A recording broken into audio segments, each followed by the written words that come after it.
ইলিশের ভরা মৌসুমেও ভোলার মেঘনা ও তেঁতুলিয়ায় কাঙ্ক্ষিত মাছ মিলছে না। প্রতিদিনই হতাশা নিয়ে ঘাটে ফিরছেন জেলেরা। মাছ না পেয়ে কিস্তি পরিশোধ নিয়েও শঙ্কায় ঋণগ্রস্তরা। তবে বৃষ্টির পরিমাণ বাড়লেই সমুদ্র থেকে নদীতে আসবে ইলিশ, আর তখন জেলেরাও পর্যাপ্ত মাছ পাবে বলে আশ্বাস দিচ্ছেন মৎস্য কর্মকর্তারা। স্যান্ডেলিনা সো, রূপচর্চায় আভিজাত্য। রূপালী ঝিলিকের স্বপ্নে বিভোর জেলেরা জাল ফেলছে মেঘনা আর তেঁতুলিয়া নদীতে, কিন্তু ভরা মৌসুমেও মিলছে না কাঙ্ক্ষিত মাছ। হতাশা নিয়েই তীরে ফিরছেন ভোলার জেলেরা। তারা বলছেন যে মাছ জালে উঠছে তাতে সংসার চালানো দায়। ঋণের বোঝা মাথায় নিয়ে যারা নদীতে গিয়েছিলেন তারা পড়েছেন বিপদে। কিস্তির টাকা পরিশোধে ব্যর্থ হয়ে পালিয়ে বেড়াচ্ছেন অনেকেই। লোকসানের ভয়ে নদীতে যাওয়াই বন্ধ করে দিয়েছেন কেউ কেউ।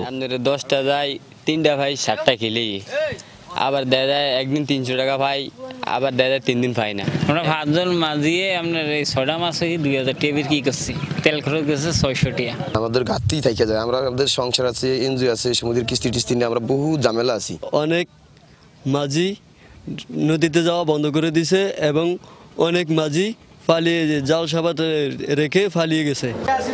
বিগত বছরগুলোর এই সময় তুলনায় এবার ইলিশ অনেক কম ধরা পড়ছে বলছেন আড়তদাররা।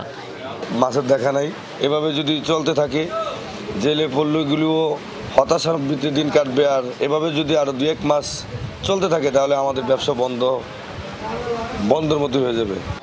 তবে এখনই হতাশ হতে বারণ করছেন মৎস্য কর্মকর্তারা।